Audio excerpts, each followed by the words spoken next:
कनक और कंचन दोनों जुड़वा बहनें थीं। दोनों की शक्लें एक जैसी थी, लेकिन दोनों के रंग में दिन और रात का फर्क था। कंचन जहाँ सूरज की भांति चमकती हुई गोरी चिट्टी थी, वहीं कनक काली रात की तरह काली। कनक ने जैसे ही होश संभाला, उसका सबसे पहला परिचय अपने रंग रूप से ही हुआ।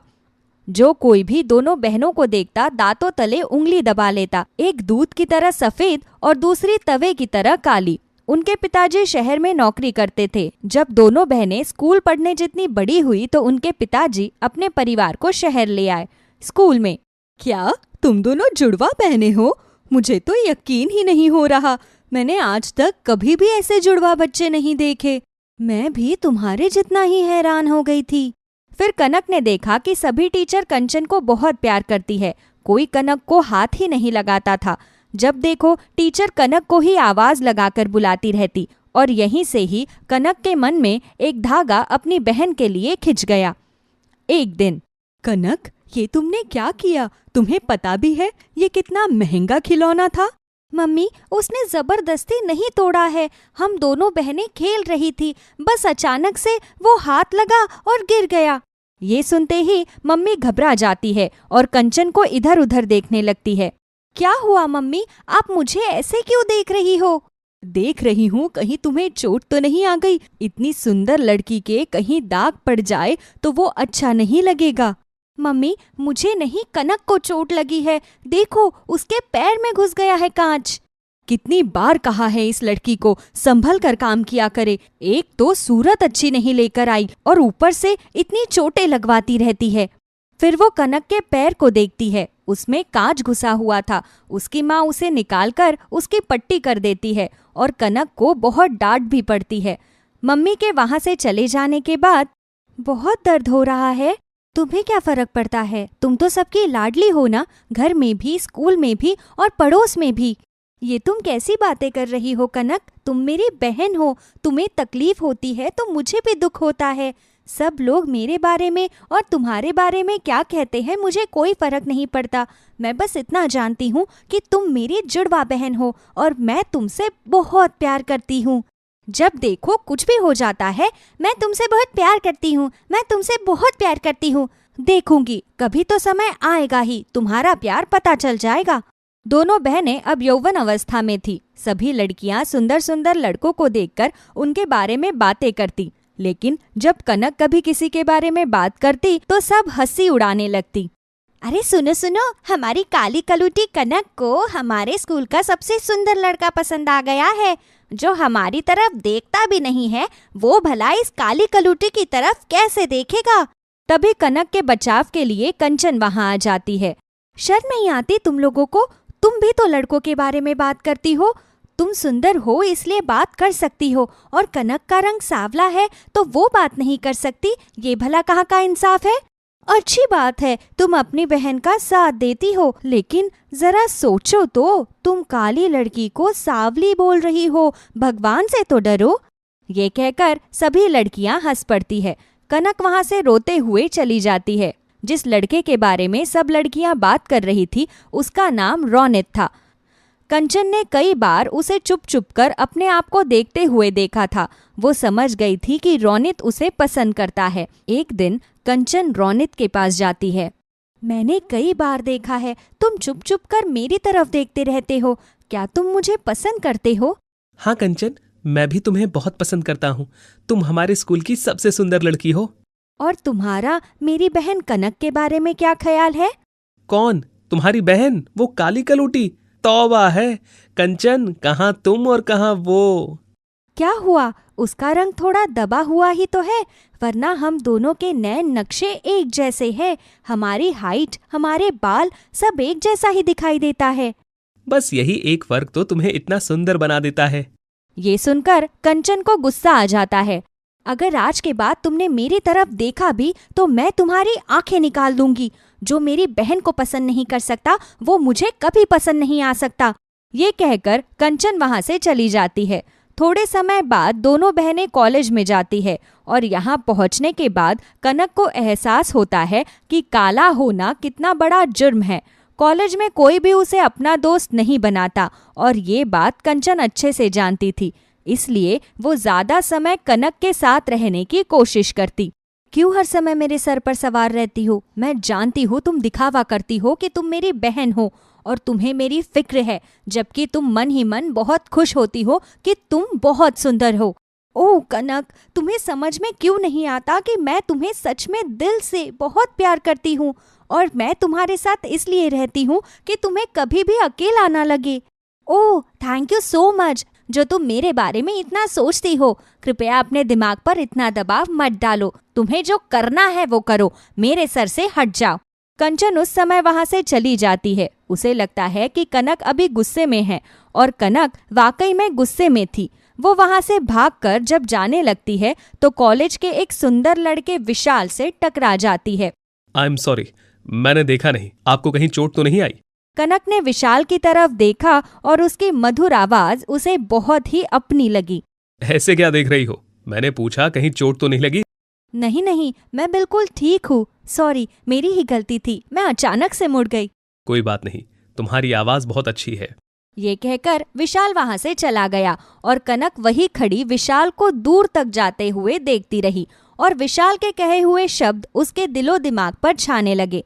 तुम्हारी आवाज बहुत अच्छी है। पहली बार किसी ने कनक के प्रति घृणा नहीं दिखाई और उसकी तारीफ भी की। अब जब भी कभी विशाल कनक को दिखाई देता तो कनक अपने आप ही मुस्कुरा पड़ती और एक दिन जब वो विशाल को कंचन के साथ देख लेती है, दोनों हंस हंस कर बातें कर रहे थे। ये देखकर कनक को बहुत बुरा लगता है। वो गुस्से में घर आ जाती है। बहुत देर बाद जब कंचन घर आती है, तुम्हारा दिमाग ठीक है? तुम्हें पता है ना, हम दोनों इकट्ठा घर आती है। मैंने सारा कॉलेज छान मारा, फिर मुझे पता चला कि तुम पहले ही निकल गई हो। क्या तुम्हें बताकर नहीं आना चाहिए था? तुम विशाल को कब से जानती हो? क्या वो तुम्हारा दोस्त है? हाँ, विशाल मेरा दोस्त है और हम दोनों की बॉन्डिंग बहुत अच्छी है। पर तुम ये क्यों पूछ रही हो? तुम कहती हो ना कि तुम मुझसे बहुत प्यार करती हो। क्या तुम अपने प्यार के लिए विशाल को छोड़ सकती हो और उससे मेरी शादी करा सकती हो? ये सुनकर कंचन हैरानी से कनक की तरफ देखने लगती है और वो समझ जाती है कि कनक पर फिर से अपने काले रंग रूप का बुरा असर पड़ रहा है। हाँ हाँ, क्यों नहीं, मैं विशाल से बात करती हूँ।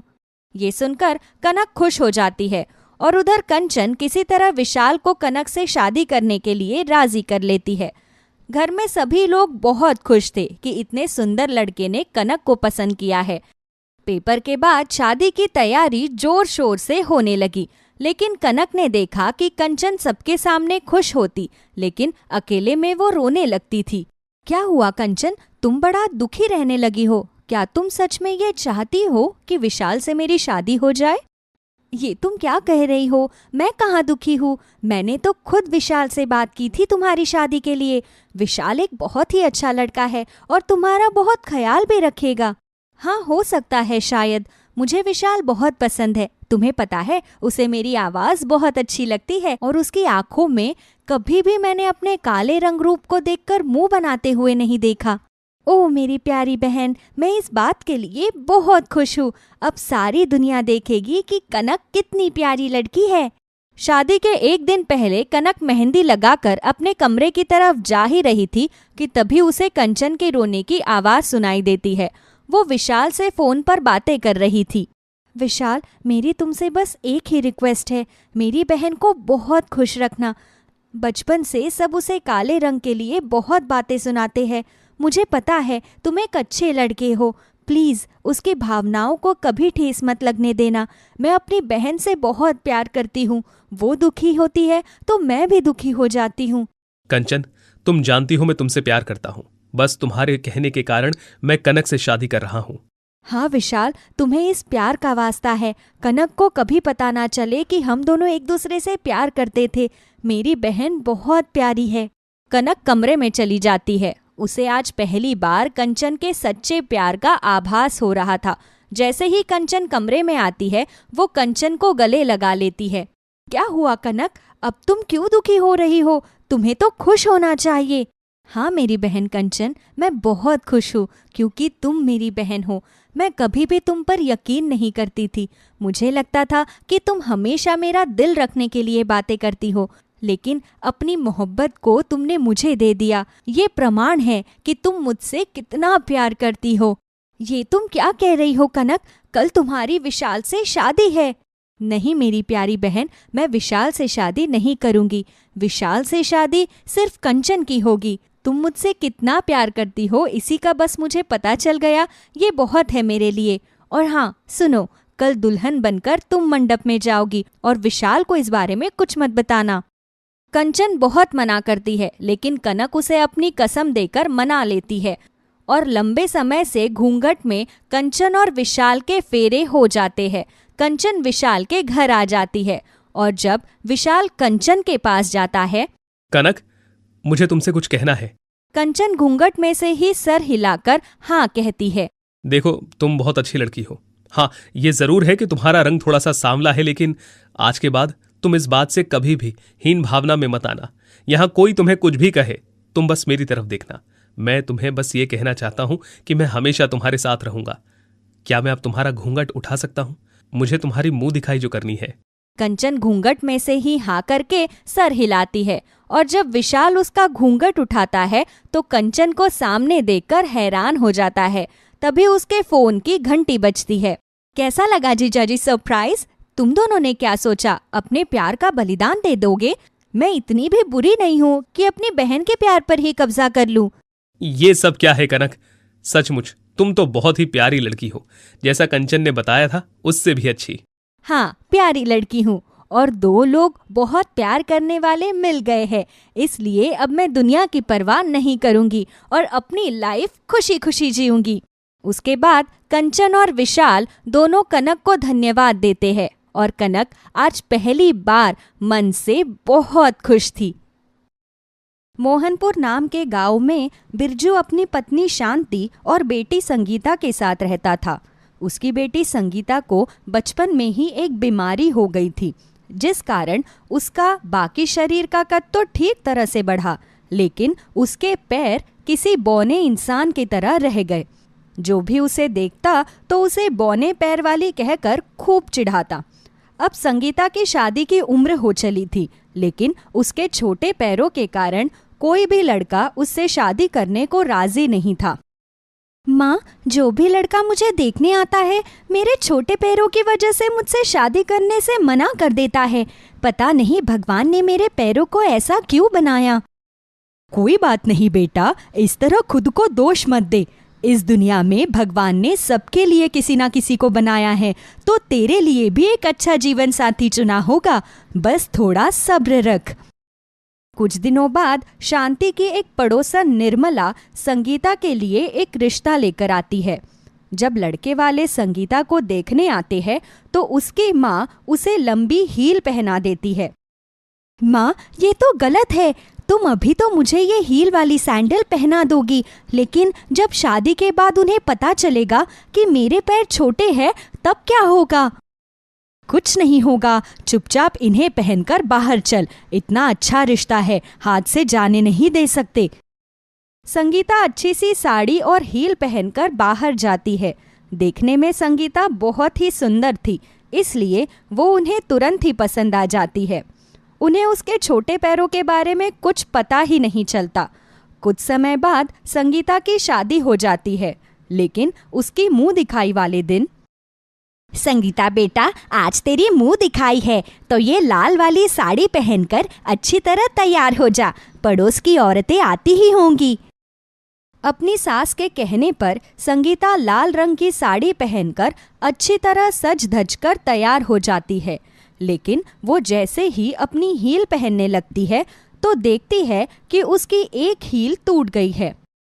हे भगवान, ये क्या हो गया? मेरे पास तो ये एक जोड़ी हील ही थी, वो भी टूट गई। अब मैं बाहर कैसे जाऊंगी? अगर मैं ऐसे बाहर गई तो सबको पता चल जाएगा कि मेरे पैर छोटे हैं। संगीता इस वजह से बहुत परेशान हो जाती है। तभी कुछ देर बाद उसकी सास उसे आवाज लगाती है, तो संगीता फ्लैट सैंडल पहनकर ही बाहर चली जाती है। जब आस पड़ोस के सभी औरतें उसे देखती है तो देखते ही रह जाती है। अरे शकुंतला, तुमने तो कहा था तुम्हारी बहू लाखों में एक है, लेकिन इसे देखकर ऐसा लग तो नहीं रहा। अरे क्या नहीं लग रहा विमला बहन, है तो शकुंतला की बहू लाखों में एक। इतनी बौनी बहू तो लाखों में एक ही हो सकती है।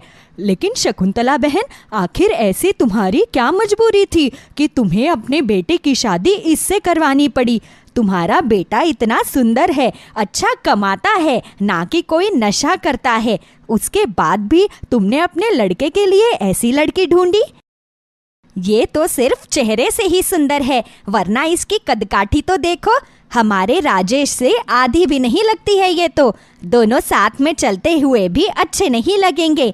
ऐसी बहू लाकर तो तुमने अपना ही मजाक बनवा लिया। पड़ोस की औरतों की बात सुनकर शकुंतला को बहुत गुस्सा आता है, क्योंकि उसे भी इस बात का अभी ही पता चला कि उसकी बहू बौनी है। लेकिन वो पड़ोसियों के सामने ऐसा कुछ पता नहीं लगने देना चाहती थी, इसलिए वो बात घुमाते हुए कहती है, नहीं नहीं बहनों, तुम मेरी बहू के बारे में ऐसे मत बोलो। भले ही मेरी बहू कद से छोटी है, लेकिन सर्वगुण संपन्न है। ऐसी बहू का भी क्या फायदा जो कदकाठी में अच्छी हो, लेकिन बड़ों की इज्जत करना ही ना जाने।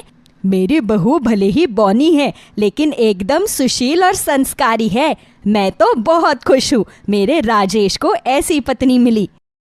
अच्छा, अगर तुम्हें कोई ऐतराज नहीं तो फिर हम क्या ही कह सकते हैं। चलो बहनों, हम अपने अपने घर चलते हैं। सभी पड़ोसन अपने अपने घर चली जाती है। तभी उनके जाने के बाद शकुंतला उसे कुछ कहने वाली ही होती है कि तभी उसका बेटा राजेश भी वहां पर आ जाता है। अच्छा हुआ बेटा जो तू भी समय पर आ गया। जरा देख, इसके घर वालों ने कितना बड़ा झूठ बोला हम लोगों से। हम लोगों से इसका ये बोना कद छुपाकर इसकी शादी तुझसे करवा दी। मेरे बेटे की तो किस्मत ही फूट गई तुझसे शादी करके। संगीता का छोटा कद देखकर राजेश भी हैरान रह जाता है, लेकिन उसे समझ ही नहीं आता कि आखिर वो उसे बोले तो क्या बोले। वो माँ जी, मैंने अपनी माँ से कहा था कि उन लोगों से मेरा कद छुपाना सही नहीं है, लेकिन अब क्या लेकिन वेकिन कर रही है? अब तो तू कुछ भी बहाने बनाती रहे। तुझे जो करना था वो तो तूने कर लिया। छोड़ो माँ, अब जो हो गया सो हो गया। इसका कद छोटा होने से इसके व्यवहार में तो कोई फर्क पड़ेगा नहीं ना। अगर इसका कद लंबा होता तो भी ये तुम्हारी उतनी ही इज्जत करती जितनी अभी कर रही है। इंसान का दिल अच्छा होना चाहिए, बाकी चीजों से कोई फर्क नहीं पड़ता। संगीता को अपने पति राजेश के मुंह से ये बात सुनकर बहुत खुशी होती है। राजेश तो कभी संगीता को उसके छोटे पैरों के बारे में कुछ नहीं कहता, लेकिन उसकी सास हमेशा उसे उसके छोटे पैरों के लिए खरी खोटी सुनाती रहती। कभी कोई मेहमान घर पर आता तो वो भी उसका बहुत मजाक उड़ाता। अरे शकुंतला बहन, मैं तो तुम्हारे घर पर तुम्हारी बहू को देखने आई थी। मुझे क्या पता था बहू के नाम पर तुम घर में किसी छोटे बच्ची को लेकर आ गई हो। अच्छा चलो, अब मैं चलती हूँ। शकुंतला की सहेली सुमित्रा तो ऐसा बोलकर चली जाती है, लेकिन शकुंतला उसकी बात से आग बबूली हो जाती है और उसके घर से जाते ही संगीता को खूब सुनाती है। तेरी वजह से लोग मुझे मेरे घर में ही आकर चार बातें सुनाकर जाते हैं। लोगों के घर में नई बहू आती है तो लोग उसकी तारीफ करते हैं, लेकिन तुझे देखकर तो लोग मेरा भी मजाक उड़ाकर चले जाते हैं। अगर मेरा बस चलता तो मेरे बेटे से तुझे तलाक दिलवाकर उसकी दूसरी शादी करवा देती, लेकिन उसे ना जाने तुझ में ऐसा क्या दिखता है। मैं तो तुझे कभी अपनी बहू मानूंगी ही नहीं। संगीता को अपनी सास की इन बातों से बहुत ठेस पहुंचती है। वो रसोई में खाना बनाते हुए रोने लगती है। तभी उसे बाहर से किसी बूढ़ी औरत की आवाज आती है, तो वो दरवाजे पर जाकर देखती है तो एक गरीब बूढ़ी औरत उसके सामने खड़ी थी। बेटा, मैं 2 दिन से भूखी हूँ। अगर घर में कुछ खाने को हो तो मुझे दे दो, तुम्हारी बहुत मेहरबानी होगी। आप बस 1 मिनट रुकिए अम्मा, मैं अभी आपके लिए खाना लेकर आती हूँ। संगीता उस बूढ़ी औरत के लिए ताज़ा खाना लेकर जाती है। बूढ़ी औरत उस खाने को खाकर बहुत खुश होती है। तुम्हारा बहुत बहुत शुक्रिया बेटा, आज पहली बार मुझे किसी ने इतनी इज्जत से खाना खिलाया है। तुम बहुत नेक दिल की हो। अगर तुम मुझसे कुछ मांगना चाहो तो मांग सकती हो। मेरा आशीर्वाद बहुत फलता फूलता है। अम्मा, वैसे तो हम लोगों के पास भगवान का दिया सब कुछ है, लेकिन मेरे पास लंबे पैर नहीं हैं। हर कोई मुझे बोनी बोनी कहकर चिढ़ाता है। मेरे कद की वजह से मेरी सासू माँ हमेशा मुझसे गुस्सा रहती है। क्या आप कुछ ऐसा कर सकती है जिससे मेरा कद लंबा हो जाए? हाँ, क्यों नहीं बेटा, मैं तुम्हें ये आशीर्वाद देती हूँ कि तुम जब भी चाहोगी तुम्हारा कद लंबा हो जाएगा और तुम जब भी चाहोगी अपने सामान्य कद में आ जाओगी। इतना कहकर वो बूढ़ी औरत वहाँ से चली जाती है। तभी कुछ दिन बाद संगीता की सास शकुंतला किचन में कुछ ढूंढ रही थी। माँ जी, आप क्या ढूंढ रही है? मुझे बता दीजिए, मैं आपको वो चीज़ ढूंढ कर दे देती हूँ। जब मुझे वो चीज नहीं मिल रही तो तुझे कहाँ से मिलेगी? ऊपर तक तो तेरे हाथ क्या नजर भी नहीं जाएगी। तू रहने दे, मैं अपने आप ही ढूंढ लूंगी। माँ जी, आप ऐसा मत कीजिए, आपका पैर फिसल जाएगा। मैं स्टूल या सीढ़ी पर चढ़कर आपका सामान उतार दूंगी। बताइए, आपको क्या चाहिए? अच्छा, तो फिर मेरे लिए अचार का डिब्बा उतार दे। बहुत दिन से ऊपर ही रखा हुआ है, अब तक पक गया होगा। ठीक है माँ जी, आप जाकर कमरे में बैठिए, मैं अभी लेकर आती हूँ। संगीता के कहने पर उसकी सास वहाँ से चली जाती है। अपनी सास के जाते ही संगीता अपनी आंखें बंद करके अपने पैरों को लंबा कर लेती है और ऊपर से अचार की बरनी उतार देती है। वो थोड़ी देर बाद अपनी सास के कमरे में अचार की बरनी देकर आती है। तभी अचानक उसकी सास के मन में ये ख्याल आता है, अरे मैं तो भूल ही गई थी, घर पर स्टूल और सीढ़ी तो है ही नहीं, तो फिर संगीता ने इतनी ऊपर रखी कि अचार की बरनी कैसे उतार दी? कुछ ना कुछ गड़बड़ तो जरूर है। थोड़ी देर बाद राजेश घर आता है तो शकुंतला उसे सारी बात बताती है। अरे उसने कुर्सी पर चढ़कर उतार दी होगी माँ, और क्या गड़बड़ हो सकती है? वो कोई जादूगरनी थोड़ी ना है कि जादू से अपने पैरों को लंबा कर लेगी। बेटा, मुझे तो उस लड़की पर कोई भरोसा नहीं है। क्या पता वो सचमुच कोई जादू करती हो। मैं एक बार फिर से उसे उतारने के लिए बोलती हूँ। इस बार दूध का दूध और पानी का पानी हो जाएगा। शकुंतला संगीता के पास जाती है। बहू, अभी ये अचार ठीक से गला नहीं है, तू इस बरनी को वापस ऊपर रख दे और ऊपर एक चावल का डब्बा रखा होगा, उसे नीचे उतार दियो। ठीक है माँ जी। उसे ये बोलकर शकुंतला अपने बेटे राजेश के साथ रसोई घर के दरवाजे के पीछे छिप जाती है। संगीता जैसे ही बरनी को ऊपर रखने के लिए अपने पैर लंबे करती है तो वो दोनों उसे देख लेते हैं। उसे देखकर वो दोनों हैरान रह जाते हैं। ये सब क्या हो रहा है? कहीं तुम कोई चुड़ैल तो नहीं हो? अरे बेटा, मुझे तो इसे देखकर बहुत डर लग रहा है, जल्दी से भाग चल यहाँ से। अरे ये आप दोनों ने क्या किया? मुझे छिपकर क्यों देखा? मैं आप दोनों को नहीं बताना चाहती थी कि मैं अपने पैरों को लंबा कर सकती हूँ। मैं कोई चुड़ैल नहीं हूँ, बल्कि एक बूढ़ी दादी ने मुझे ये आशीर्वाद दिया था कि मैं जब भी चाहूँगी तो मेरा कद लंबा हो जाएगा। ये उनके आशीर्वाद का ही फल है। ये बात तूने मुझे पहले क्यों नहीं बताई बहू? अगर मुझे पहले पता होता तो मैं कब का तुझे यही बोलती कि अपने पैरों की लंबाई सामान्य औरतों जितनी कर ले, ताकि कोई भी तेरा मजाक ना उड़ा सके। जब तेरे पास ही शक्ति है तो तू अभी अपने कद को थोड़ा लंबा कर ले। अपनी सास की बात मानकर संगीता अपने कद को सामान्य लड़कियों जितना लंबा कर लेती है। उस दिन के बाद जो भी संगीता को देखता है वो हैरान रह जाता है और उसके कद के लिए फिर कभी कोई उसका मजाक नहीं उड़ा पाता।